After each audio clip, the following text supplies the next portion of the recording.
Hello my dear students, welcome to Kaushal ji की classes. आज की वीडियो में हम लोग सीडीपी से रिलेटेड कुछ क्वेश्चंस जो है वो सॉल्व करने वाले हैं, यानी कि आपके जीन पियाजे से रिलेटेड जितने भी प्रश्न हैं, इंपॉर्टेंट क्वेश्चंस हैं, तो देखकर ज़रूर जाइएगा। सीडीपी से रिलेटेड है। जो भी विद्यार्थी पहली बार चैनल पर आए हैं, आप सभी को बता दूं कि सीटेट से जुड़ी हुई सारी जानकारी, सारी आपकी जितनी भी मोस्ट इंपॉर्टेंट जो MCQs हैं वो आपको कंप्लीट करवाए जा रहे हैं। यहाँ पर देखिए EVS थोड़ा सा मिसप्रिंट हो गया, तो आप लोग CDP के ये क्वेश्चंस हैं, ठीक है, तो उन पर ध्यान दीजिए, इसको आप लोग रहने दीजिए। 30 मोस्ट इंपॉर्टेंट हम लोग MCQs करेंगे। वीडियो स्टार्ट करते हैं, और वीडियो अच्छी लगी तो एक लाइक करके ज़रूर जाइएगा। पहला आपका प्रश्न है कि पियाजे के अनुसार बच्चा ज्ञान का निर्माण किसके माध्यम से करता है? अनुकरण के माध्यम से करता है, अनुभव व अंतःक्रिया के माध्यम से, रटने के माध्यम से, या शिक्षक द्वारा बताए गए ज्ञान के माध्यम से करता है। तो इसका ऑप्शन नंबर बी करेक्ट हो जाएगा, यानी कि अनुभव व अंतःक्रिया के माध्यम से जो बच्चा है वो ज्ञान का निर्माण करता है। नेक्स्ट आपका प्रश्न है, संवेदी प्रेरक अवस्था की आयु क्या होती है? आप सभी को पता होगा कि जो जीन पियाजे हैं इन्होंने 4 अवस्थाओं के बारे में बताया हुआ है, ठीक है। तो पहली ये जो संवेदी गामक, जिसको संवेदी प्रेरक अवस्था बोला जा रहा है, इसकी ये जो है ये पहली अवस्था है, ठीक है। तो पहली अवस्था में आप समझ जाइए कि 0 से 2 वर्ष होगी इसकी आयु, ठीक है। चलिए नेक्स्ट प्रश्न की तरफ बढ़ते हैं। पियाजे के अनुसार बच्चा किस अवस्था में संरक्षण की अवधारणा जो है वो समझता है? ठीक है, संरक्षण की अवधारणा किस अवस्था में समझता है? ये चारों अवस्थाएं यहाँ पर आपको दी गई हैं, आप देख सकते हैं।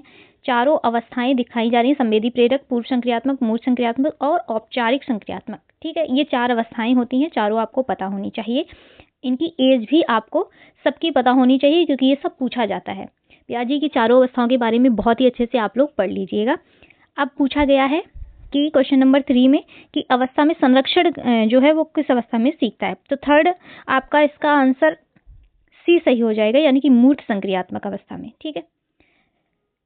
नेक्स्ट आपका है कि पूर्व संक्रियात्मक अवस्था की मुख्य विशेषता क्या है? तर्कशील सोच, आत्मकेंद्रिता, परिकल्पनात्मक सोच या वैज्ञानिक सोच? तो इसका ऑप्शन नंबर बी करेक्ट हो जाएगा, यानी कि आत्म केंद्रिता। चलिए नेक्स्ट प्रश्न की तरफ बढ़ते हैं। संरक्षण का अर्थ क्या है? संख्या बढ़ना, आकार बढ़ना, मात्रा स्थिर रहना या वस्तु टूटना? तो ऑप्शन नंबर जो 5 है इसका मात्रा स्थिर रहना, यानी कि संरक्षण का जो अर्थ होता है वो होता है मात्रा स्थिर रहना।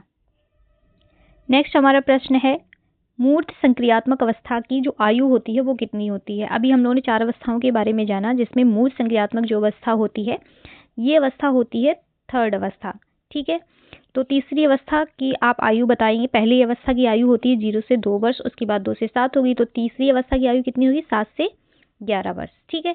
तो ऑप्शन नंबर सी आपका करेक्ट हो जाएगा। नेक्स्ट क्वेश्चन है आपका, पियाजे के अनुसार सीखने की प्रक्रिया क्या होती है? जो सीखने की प्रक्रिया है तो वो सक्रिय होनी चाहिए, ठीक है। कैसी होनी चाहिए? सक्रिय होनी चाहिए, ठीक है। चलिए नेक्स्ट क्वेश्चन नंबर 8, समायोजन का अर्थ क्या होता है? समायोजन का मतलब होता है कि जो नई योजनाएं बनाना, ठीक है, नई योजना बनाना और शामिल करना, ये समायोजन का अर्थ होता है। नेक्स्ट आपका क्वेश्चन है क्वेश्चन नंबर 9, संतुलन किसे कहते हैं? ज्ञान में असंतुलन, नई जानकारी, समायोजन और आत्मसात का संतुलन, या फिर शिक्षक द्वारा ज्ञान? तो इसका ऑप्शन नंबर सी आपका करेक्ट हो जाएगा। चलिए बढ़ते हैं नेक्स्ट क्वेश्चन की तरफ। नेक्स्ट हमारा क्वेश्चन है क्वेश्चन नंबर 10। नेक्स्ट क्वेश्चन, आत्मकेंद्रिता किस अवस्था में पाई जाती है? ये हमारा प्रश्न है, आत्मकेंद्रिता किस अवस्था में पाई जाती है? तो ये जो आत्मकेंद्रिता है वो पूर्व संक्रियात्मक अवस्था, यानी कि जो दूसरी स्टेज होती है, दूसरी अवस्था होती है, उसमें पाई जाती है अकॉर्डिंग टू जीन पियाजे। वस्तु स्थायित्व किस अवस्था में विकसित होता है? तो वस्तु स्थायित्व जो होता है वो आपका संवेदी प्रेरक, यानी कि पहली अवस्था में, जब बच्चा जन्म से 2 वर्ष तक का होता है, ठीक है। नेक्स्ट आपका है क्वेश्चन नंबर 12, पियाजे के अनुसार बच्चा ज्ञान का निर्माता होता है क्योंकि? बच्चा जो होता है, इन्होंने बच्चे को ज्ञान का निर्माता बोला है, क्यों? क्योंकि बच्चा क्या है कि बच्चा जो है वो अनुभव करता है, ठीक है। तो उन्होंने बोला है कि बच्चे को अनुभव करके खुद ही सीखने दीजिए, स्वयं सीखने दीजिए।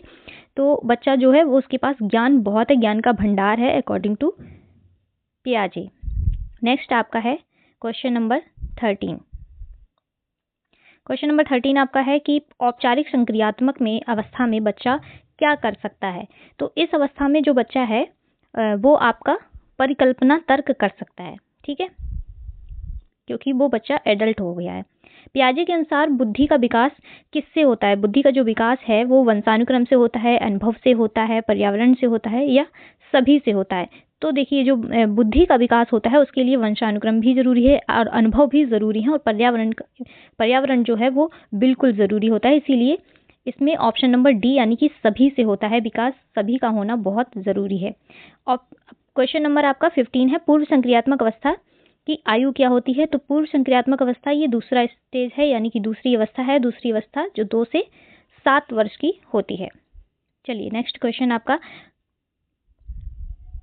कक्षा 5 का बच्चा सामान्यतः किस अवस्था में होता है? कक्षा 5 का जो बच्चा है वो सामान्यतः किस अवस्था में होता है? संवेदी गामक, पूर्व संक्रियात्मक, मूर्त या फिर औपचारिक? बताइए, दूसरी स्टेज में होगा, तीसरी स्टेज में होगा, आपके अकॉर्डिंग कैसा होगा? तो बच्चा जो है वो मूर्त संक्रियात्मक में होता है। चलिए, मूर्त संक्रियात्मक की एज क्या होती है वो आप लोग कमेंट करके जरूर बताइएगा। पियाजे के अनुसार खेल का महत्व क्या होता है? मनोरंजन, ज्ञान निर्माण, समय पास या शिक्षक की खुशी होती है? तो ये ज्ञान का निर्माण होता है। खेल का महत्व मतलब ज्ञान का निर्माण, इससे बच्चे सीखते हैं बहुत कुछ। संज्ञानात्मक विकास का अर्थ क्या होता है? संज्ञानात्मक जो विकास है उसका क्या अर्थ होता है? तो इसका अर्थ होता है मानसिक विकास। नेक्स्ट क्वेश्चन नंबर 19, बच्चा गलत उत्तर इसीलिए देता है क्योंकि उसे ज्ञान नहीं है, सोच की अवस्था, ध्यान नहीं है या शिक्षक गलत है?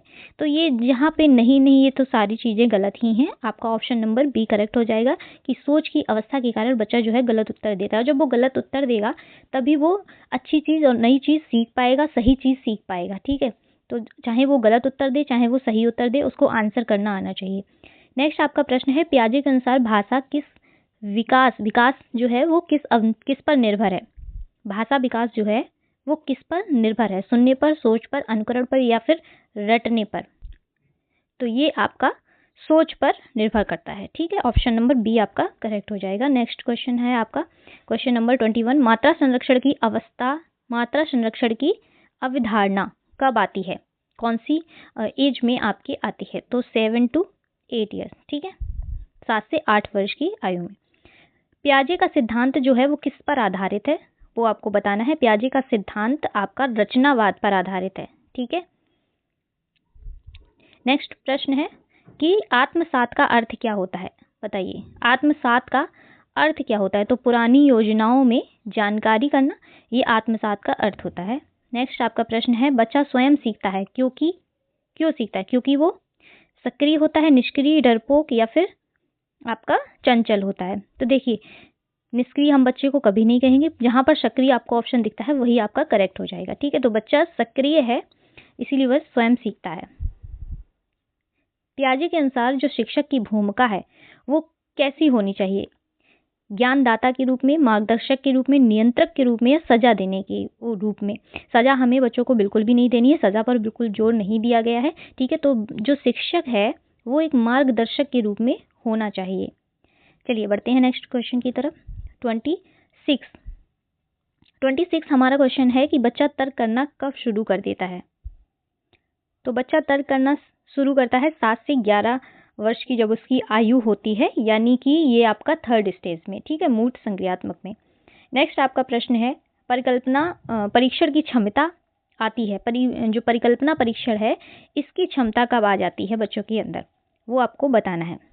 मूर्त अवस्था में, औपचारिक अवस्था में, पूर्व अवस्था में या फिर संवेदी अवस्था में? तो ये औपचारिक अवस्था जब होती है, मतलब ये एडल्ट जब बच्चे हो जाते हैं उसके बाद उनको परिकल्पना परीक्षण की क्षमता आ जाती है। नेक्स्ट प्रश्न आपका है, पियाजे के अनुसार सीखना क्या है? यांत्रिक, सक्रिय प्रक्रिया, अनुकरण या फिर रटना? तो पियाजे के अनुसार जो है वो सक्रिय प्रक्रिया है। सक्रिय, आप देखिए सक्रिय जो है वो पॉजिटिव वर्ड है, ये जहां पर दिखता है वही आपका ऑप्शन करेक्ट हो जाता है। ठीक है, चलिए नेक्स्ट आपका प्रश्न है, बच्चा संख्या संरक्षण समझता है पूर्व अवस्था में, मूर्त अवस्था में, औपचारिक में या संबंधी में? तो संख्या संरक्षण कब समझता है? ये समझता है मूर्त अवस्था में। ठीक है, यानी कि जब वो 7 से 11 वर्ष की अवस्था में होता है। आज का लास्ट प्रश्न है कि पियाजे के अनुसार विकास क्रम जो होता है वो स्थिर होता है, समान होता है, चरणबद्ध होता है या अव्यवस्थित होता है? तो ये चरणबद्ध होता है। ठीक है, चलिए आज के ये प्रश्न यहीं पर समाप्त होते हैं और ये रहे हमारे 30 प्रश्न। इसकी आंसर की अगर आप लोग देखना चाहते हैं तो आंसर की आपको भी मिल जाएगी। आंसर की आप लोग देख सकते हैं यहाँ पर, और आप लोग अपने जितने भी आंसर्स मैंने बताए हैं उससे मैच कर सकते हैं। ठीक है, बाकी आज की वीडियो अगर आपको अच्छी लगी हो तो एक लाइक करके जरूर जाइएगा। चैनल को सब्सक्राइब कर लें। सीटेट से जुड़े हुए सारे प्रश्न, सारे एमसीक्यूज आपको करवाए जाते हैं। कंटिन्यू आपकी तैयारी कराई जाएगी। आप लोग चैनल के साथ में जुड़ सकते हैं। वीडियो पसंद आया तो एक लाइक करें, चैनल को सब्सक्राइब करके बेल आइकन जरूर दबाएं। मिलते हैं नेक्स्ट वीडियो में, तब तक के लिए नमस्कार।